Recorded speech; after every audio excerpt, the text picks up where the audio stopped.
Those that be going to junior church can do so at this time. And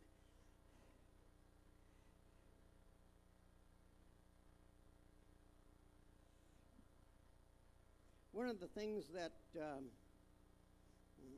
I watch the news every night, and maybe that's not a real good thing, but there's a lot of there's a lot of bad stuff happening.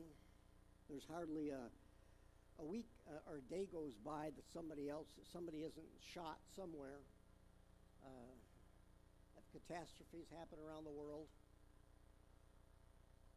A whole group of people lost their lives in Branson. Our own lives are turned upside down through struggles of financial struggles.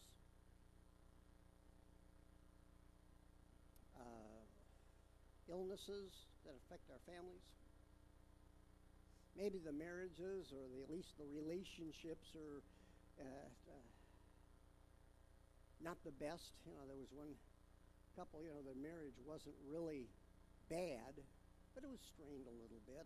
And he's reading Proverbs 31 about this woman that does so many unique things, and husband's reading the paper, and then he's reading his Bible in this Proverbs 31, and he said to his wife, "Dear, do you see this one? What this woman's doing? All these things, and I'd like to have a hot breakfast." And she turns to him and said, "Dear, if you want a hot breakfast, light your cornflakes on fire." It's just a case, our relationships get strained over little things. Our jobs can cause grief. They can cause joy. And when we struggle, we need to remember where to turn. I had a very interesting week. I ended up serving as a receiving clerk all week. So it was a lot different than cashiering a few hours a week. And some of the challenges, the Lord was there. I won't go into a lot of detail of the specific ones, but there were those times when I said, "Lord, I need help with this." And he was there. And it was interesting. It was challenging, but it was fun. But there's stress and there's worries because we want to do things that are right. But I want to have us turn to Psalm 23. It's a fun chapter. It's a fun psalm. It's read often at funerals. But it's like the little boy who had learned Psalm 23, and he was going to quote it for the congregation. But when he got up there, his mind went blank, and he couldn't remember the whole thing. And he said, "The Lord is my shepherd.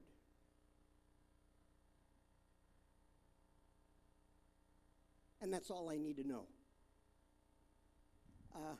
The rest was gone. But maybe he was right. The Lord is my shepherd. That's when we put our confidence and our trust in him. Here's Psalm 23, as you want to follow along. If Psalm 23, "The Lord is my shepherd, I shall not want. He makes me to lie in green pastures. He leads me beside quiet waters. He restores. He leads me in the paths of righteousness for his name's sake. And even though I walk through the valley of the shadow of death, I fear no evil, for you are with me. Your rod and your staff, they comfort me. You prepare a table before me in the presence of my enemies. You have anointed my head with oil. My cup overflows, and surely goodness and loving kindness will follow me all the days of my life, and I will dwell in the house of the Lord forever." This is a psalm that seems to picture a complete, pure trust in God, not darkened by fear or concerns. not darkened by complaints. It's an image of one who puts his trust into a being that knows everything and is at rest and has nothing more to ask. It's divided, in my opinion, from what I've seen, in a tone of two different sections. A section of a shepherd who guides and directs, and then one of a host or an individual who receives guests and entertains. In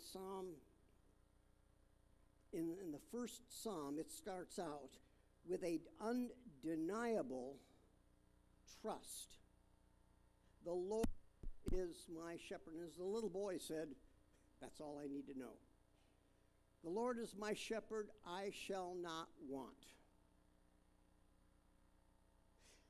You know, when you take a sentence and tear it apart, you can put an inflection on different parts of the sentence to provide a different meaning. And this is one of those situations. The Lord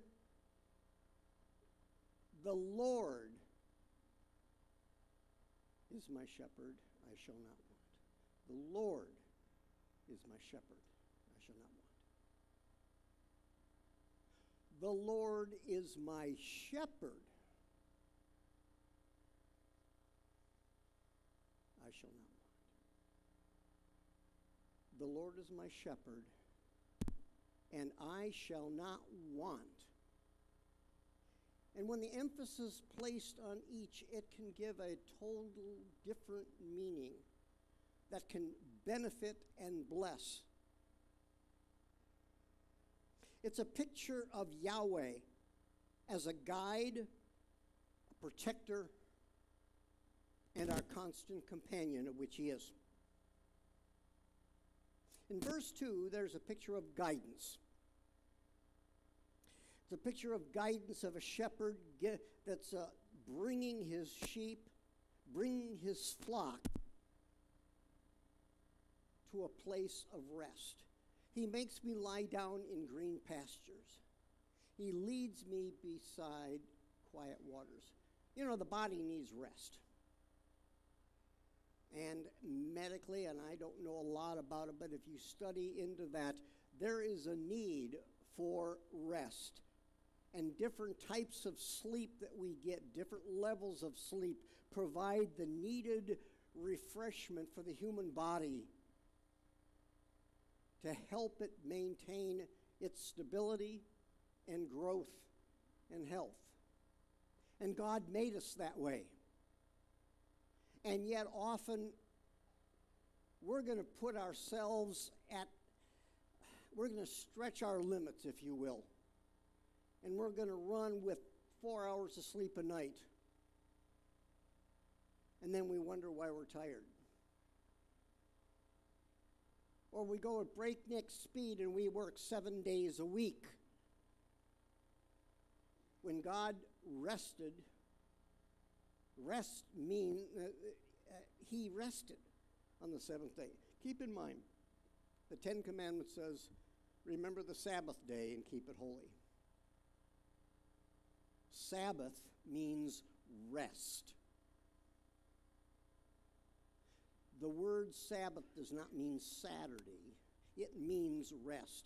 It happens in our week that God, that count the days of the week, it falls on Saturday, but it means rest, and we need to take a rest, a Sabbath.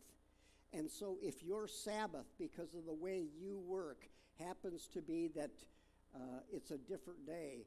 I talked with one of the vendors. He happens to live here in Peculiar. And I asked him if he went to church, and he says no. So I invited him to come to church.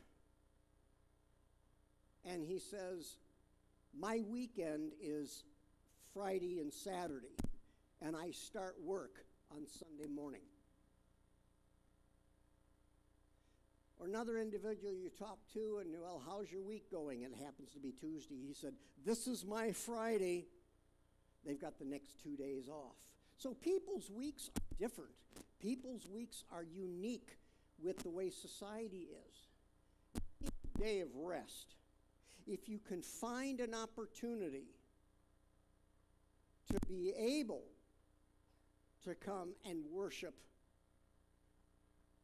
with us on the first day of the week, that's great. We worship on the first day of the week because it honors the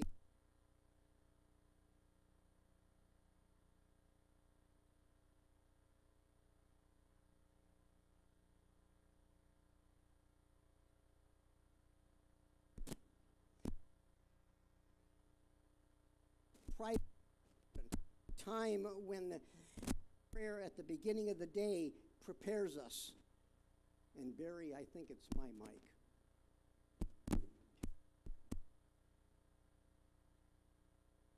As you begin,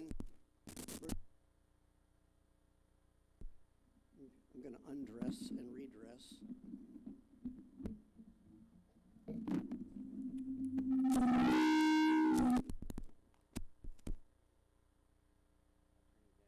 Okay.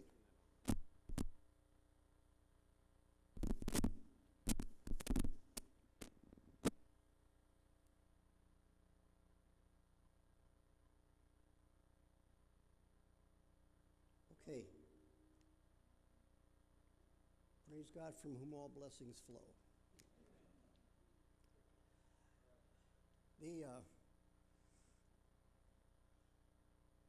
God didn't make technology, that's man's thing. I'm just glad that God is honored through all. If you start the day with a time of rest, after your rest, and start your day taking God with you, it's a great way to start. God has directed us to being able to have and comfort. Verse 3, he restores my soul and he guides me in the paths of righteousness for his name's sake. He restores my soul. We've had that night's rest. We've had the time of refreshing. We've taken that Sabbath rest, if you will. And we've taken time to immerse ourselves in him, in prayer, reading his word and preparing for what the challenges that we're going to meet. As the day wears on, we find ourselves in the middle of the day fighting some fierce battles. We're facing the old problems and challenges. We're going to face some new challenges, but we stop and remember, I took the Lord with me this morning. I took the Lord with me this morning. And I have found my day goes so much better when I ask the Lord to be with me at the beginning of the day rather than stopping to ask him at the end of the day after the fact.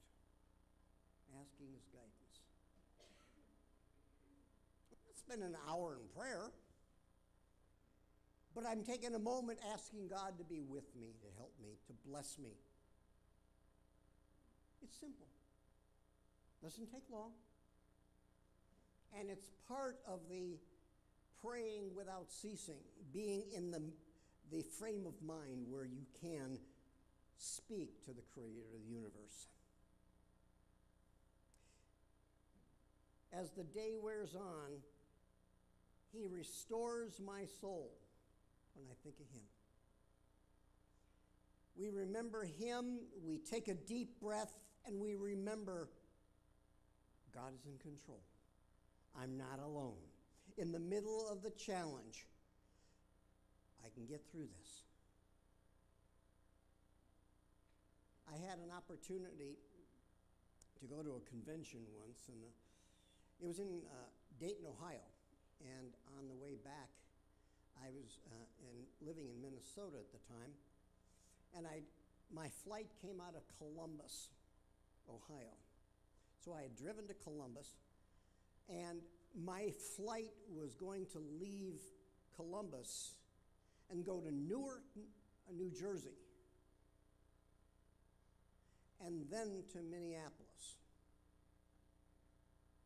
At that time, a snowstorm was hitting the East Coast, and everything was canceled on the East Coast in the Northeast area. And so the flights are canceled and the lines are backing up, and I'm seeing the one that I'm going to have, that I want to be on, it's canceled. Got to find something else. So I'm in the line waiting for my turn to make a connection to get home. And the guy ahead of me is complaining to the clerk, reading her the riot act. I've got to do this. I need to be there. And he is not at all calm or friendly toward her. You can see she's stressed. I don't remember what the end result was for him. But as I stepped up for my turn at the counter, she asked me, "Can I help you?" I said to her, "This isn't your fault. Put your head down and start writing something as if you're just, take a deep breath, just rest." I said, "This isn't your fault. Take a deep breath and we'll get through this. Act like you're helping me. And then we'll start again." So she did, took a moment, took a deep breath, and said, "How can I help you?" And I said, "I'm Minneapolis. I'm supposed to go through Newark, and it's canceled. I need a flight." And she said, "Let's see. I got one leaving for Charlotte, North Carolina in 45 minutes, and there's open space. You'll be on it." Just like that. Now, I look at that as a situation where I tried to calm her. It wasn't her problem. It wasn't her fault. But she was getting the blame. And we're going to go through times like that you're in the middle of a struggle, and we need to stop and say, we can get through this. And I just tried to help her get through that. And she thanked me at the end. So you can be a deliverer of God's grace and mercy in your life as well. Not only does he restore my soul, but he guides me. And so he continued to work in that situation. And as he continues to guide, and it might not be the exact direction we planned, but we're going to go with him, and he's going to lead each step of the way. The fact that we have to change plans is not a bad thing. We just need to learn to roll with the punches, go with the flow, trust God to guide us. And sometimes in the big picture, what we had planned for our life turns out differently. We trust God to guide us and direct us. So then we come to verse 4. And even though I walk through the valley of the shadow of death, I fear no evil, for you are with me. Thy rod, your rod and your staff, they comfort me. And this could be looked at, say, toward the end of your day, or the end of your life, perhaps. But throughout our day, God has been with us. He has guided us. He has strengthened us. And even though I've walked through challenges that seem to rip me apart, I fear no evil, because God is with me. Your rod and your staff, they comfort me. Maybe there was a little bit of rebuke for going the wrong way, but if I follow, he will continue to lead. The rod of discipline, the staff used by the shepherd, is for the protection of the sheep. You know, it's got the crook at the end. help retrieve a sheep, perhaps. It's for the good of the sheep. And God has what's best for us in mind. A verse I want you to write down and take note of it, read it this afternoon.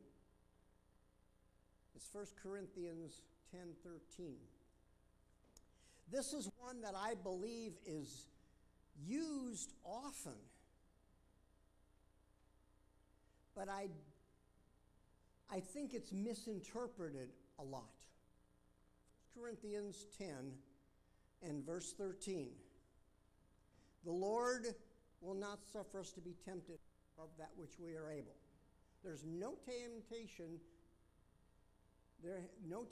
has overtaken you, but such as common to man. And God is faithful, who will not allow you to be tempted above what you are able, but with the temptation will provide a way of escape also, that you will be able to endure it. Now, I want you to look at that verse. Study that verse. And when we often come against a problem, a situation that we don't understand, well-meaning people will say, well, God's not going to give you more than you can handle.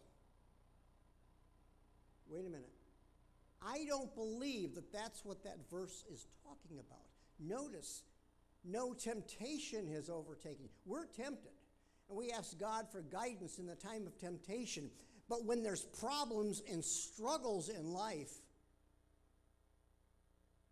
that's when we need to remember the Lord is my shepherd. That chapter 10, verse 13, deals with temptations, not our general struggles of life. And there may be times when we are at the end of our rope because we've been trying to do things on our own, and God's saying, let go. I can handle it. I'm big enough. Because when we don't take our struggles and our problems to God, we are in effect saying, God's not capable. I've got to handle this. He can't handle my problem. I've got to take care of it. But when we put our trust in God, even though it's the valley of the shadow of death, protection from our enemies, times and struggles, guidance to stay away from the temptations, the rod of discipline, the staff for guidance is always there. Verse 5 starts the second section and kind of presents a picture, an image of a divine host, an individual who is receiving and entertaining guests. You've prepared a table before me in the presence of my enemies. You have anointed my head with oil, my cup overflows. Despite what I'm going through, you're loving me. You're providing for me. You've prepared a table in the presence of my enemies. We're overcoming. We're accomplishing. I still must remember that I have nothing to fear. A devout man is God's guest. You are God's guest as you march through the struggles and trials of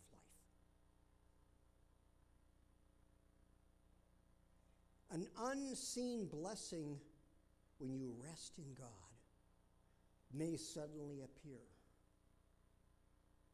Take a breath. Relax. Psalm 46:10 says, stop striving.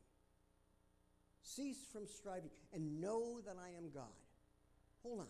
Wait. Just hold on a minute. I'm God. Just trust me. Cease from striving and know that I am God. I will be exalted among the nations, and I will be exalted in the earth. Just stop and recognize me.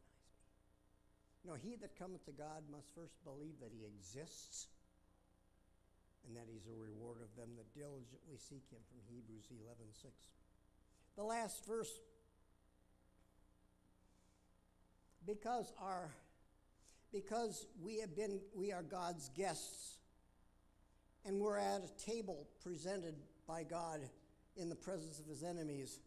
Our foes are held at bay. We are comforted and undisturbed. We can have the confidence that with our daily walk and our confidence that Jesus died, rose again, is coming again, and our hope is in the resurrection of the dead. Amen. With that hope, it's sure.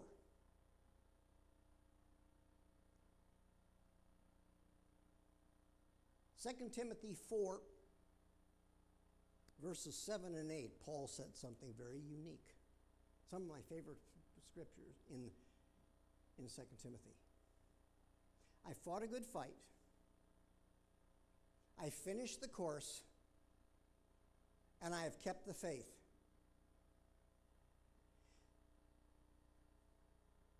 And I hope that I'll make it. Right? I don't think so.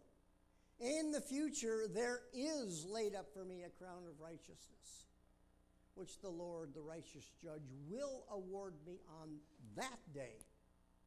He's not saying, I hope I make it. He's got a deposit. He's got an assurance. He is hoping. It's not a wishful hope. It's a confidence type hope. It's there. And it's mine. And it will be given to me on that day. And that's the day of his appearing. And not to me only, but to all those also that love his appearing. It is the prize at the end of the race. It's the reward that we receive because you have done well. Well done, good and faithful servant. Enter thou into the joy of thy Lord. That is presented at the end of the race. Surely goodness and loving kindness will follow me all the days of my life. Because I put my trust in God, because I'm resting in him, because I'm acknowledging that he is God through my struggles. And when things get bad, I stop, take a deep breath, and realize if God is for me, who can be against me?